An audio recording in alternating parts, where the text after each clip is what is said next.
Greetings, my name is Matt Lubin-Vidal and I'm the lead ghost hunter and medium at the UK Ghost Explorer.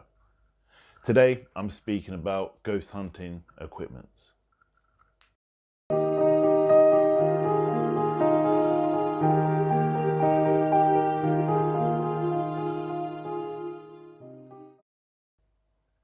Yeah, hi, so today is about equipment and I would like to speak about obviously when you first go out on ghost hunting or paranormal experience weekends or days or evenings.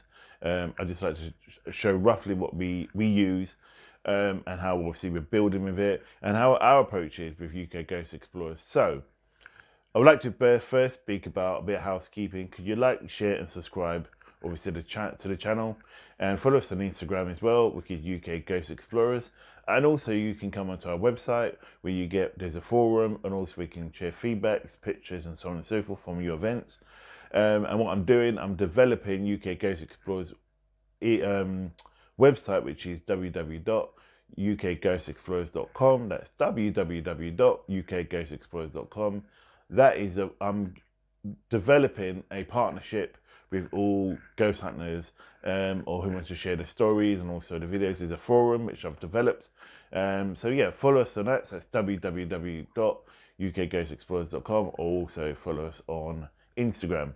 So what I wanted to speak about is how obviously UK Ghost came about, and I mentioned I started about 35 years ago, and Ghost Explorers probably been about 15 to probably about 20 years now.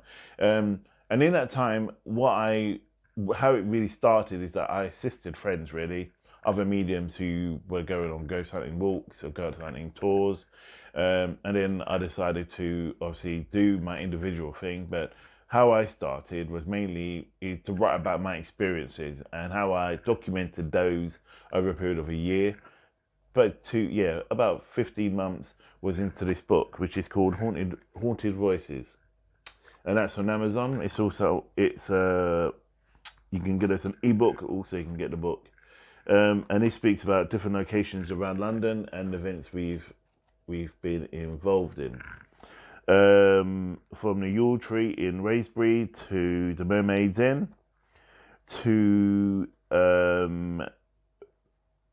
50 Berkeley Square we looked at, and also went to Kensington Palace and different places.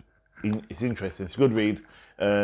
It talks about the approach. How I looked at this book was to look at going there, and as a medium is to tap into what spirits haunt that location, not to just get evidence that it is haunted, but to actually speak to the spirit, not verbally but through consciousness, and tapping into those and speaking with them directly. From there I got their view on what the events took place, not what history says, from what they actually told me, which is now recorded in this book. So yeah, it's really interesting. So so what I wanted to talk about is about, it's always important to document the events you do. It's fundamentally important because obviously it's good for you to look back over what you do. So some of the equipments I use, let's just jump onto that right now. One of them is it's called a gas meter master. So basically it checks the frequency. And it's basically, you've got the batteries at the back here, and also you have, when it gets, for example, if a ghost is like with energy, it appears as an orb first of all, and then moves around different locations or different parts of the room. What this will pick up is on the frequency of that orb. So when a spirit is passing through, a ghost is passing through, this should check the temperature, and then it does shoot up. And if it's in the red or the light amber, which is about here, it then tells you that there's something or a non-physical being within a location. The other thing I do, which is people surprised that I bring this, is a black candle. The black candle is for protection mainly. So if we're in a certain room and it's kind of dark, we sometimes burn this black candle. This was inherited from my dad, and that was about 25 years ago. So this candle has seen a lot of action. The other important thing what we use, which is fundamentally important, is keeping in touch, which is the old walkie-talkie. You got mobiles. The problem with mobiles as well is that Spirit likes to drain the batteries, and the same with this. Important tip for me: bring loads and loads and loads of batteries with you, because Spirit will drain your battery. The positive thing is, if you know, for example, you have this and it's working, then it goes dead. You know, there's an energy in the room, a spirit's in the room, and it's draining your energy about to manifest. So be aware of that. It's happened to us numerous of times, and so you get two, and you can get a set, so 4 or 5 or 6 or so on, and that's good for a location if you're doing a big residence. The other part is this transmitter. Now they come as a pair. And what it is, you set one. For example, say we've got a doorway, and then it's been told that it's been reported that the spirit walks through a doorway, and you see many times with various different people. You plant this on one side of the doorway, like this, and this on the other side, and the beam from here, will be transmitted into each other, and the lights will flash when something's walked across this zone. What I normally do is put it a waist height, not feet height, because if it's waist height, you more than likely you will get the energy that pass through, especially if it's a full body spirit. The other thing I looked at when we started to use, there's other equipment you can use. This is a thermometer. Now the thermometer checks, obviously it's like this. It checks the temperature in the room. And if there's a spirit in the room, it will drop in Celsius, and it will pick up on the energy of the spirit. What I'm going to do next, or my next video, is talk about the spiritual, or the frequencies of energy of spirits, and obviously on different times they may come through, and what you see on these. So I'll do an individual video about these individual equipment, to show you exactly what and how to use it properly, because sometimes it's used incorrectly and we miss out on good evidence. Other important thing, which a lot of people forget, again, mobiles is good, is this. I know, simple as, and a pen obviously. Having a pad and pen to put date, time, so on and so forth, when you've seen a apparition, or you felt something, or energies, and so on and so forth. I'll tell you why it's important. If, for example, you're doing a house or a stately home, which we've done, and I've been into a room, for example, and I've noted time, say 12, 13, felt low, depressed, suicidal, feeling of a female energy, blah, blah, blah, and so on and so forth, for example. And then, say for example, there's other people who are working with you, go into the same room when you've left and you're on another part of the location. And they go and they report probably roughly about the same time, or a couple of hours later, and they feel they say the same thing, but you haven't spoken to them. And you, at the end of the night, you compare notes, and that's why I said about recording. This is better than any technical device, because especially when someone else is being in a room and they've experienced the same energy or the same emotional energy that others have seen. So always important to keep that.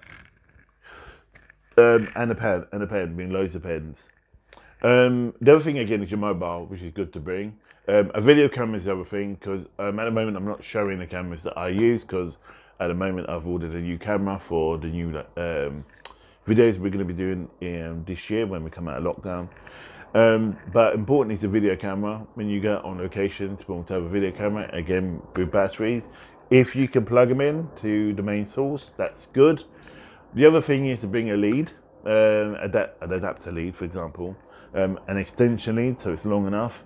I have 2 leads, so I'd have a short lead, 6-foot lead, and then I have a really long lead, which is several feet, so I can move around different rooms and know that my equipment's going to be kind of like working well. The other important thing as well is go with people who have related or ability to pick up on certain things.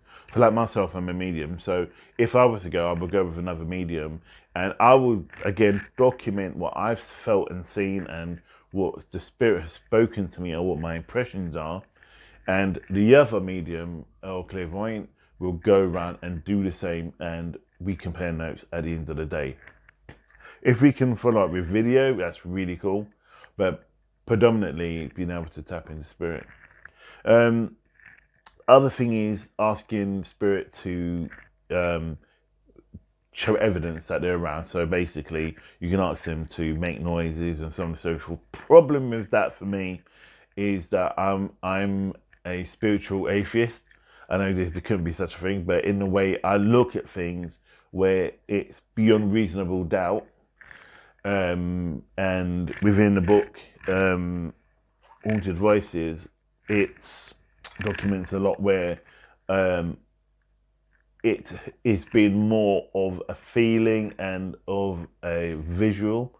So loads of orbs have been seen, smells have been, is quite known. The other thing is, don't ever disregard what you feel or see.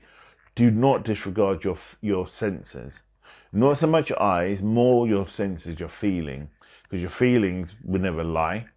And if you're feeling afraid, if you're feeling love, if you're feeling that you wanna cry, you don't know what that's linked to that spirit that you're there at the time.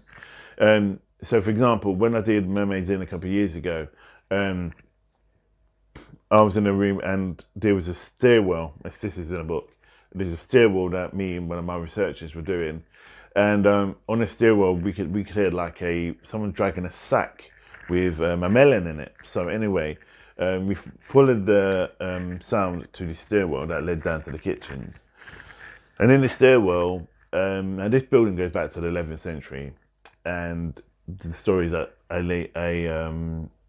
there were some like smugglers murdered one of the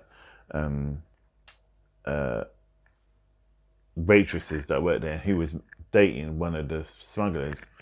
So anyway, we got to this stairwell, and then the stairwell, we followed it down. I got this overwhelming feeling that there was this presence. So did obviously my researcher. So I was documenting, and she was writing it down as well. And I could feel this energy just wanted to manifest. It stopped when it got to the bottom. I'm thinking it's just because obviously at that time we was just doing the baseline test. So when we do a baseline test. We go to during the day, and then we go in the evening after. So we get what the temperatures of the rooms normally are. We get stories, and we keep those in a file, which don't share them with first people until obviously the following day. So anyway, long story short, we met up with the owner and we was talking about it, and we said, oh, well, there's loads of noises going on, so it was pretty much hard to get a baseline test. And the part we was in is really secluded. And the stairwell, which goes down to the kitchens, is away from the main part. So what she did, she said to us that's interesting that you heard noises, because what I done, I closed off the section of that building you were working in. There was nobody that side of the establishment. Now this is key, because obviously we didn't know that until we went there and then we saw it. So important, and things like that. It's just amazing that you come out with, and then obviously you document it and then you put it on a website or wherever. So, or you want to call it in a book. So that's basically my first video I wanted to do about UK Ghost Explorers. I'm going to do others coming up in the next couple of weeks. When we come out of lockdown, I'm going to be going to different places in London and researching those. So yeah, like, share and subscribe. If you've got any feedback, any comments, please do drop it down in the space below, and I'll get back to you again. Check out our Instagram, and also have a look at our website, www.ukghostexplorers.com, and look forward to hearing from you. Happy ghost hunting.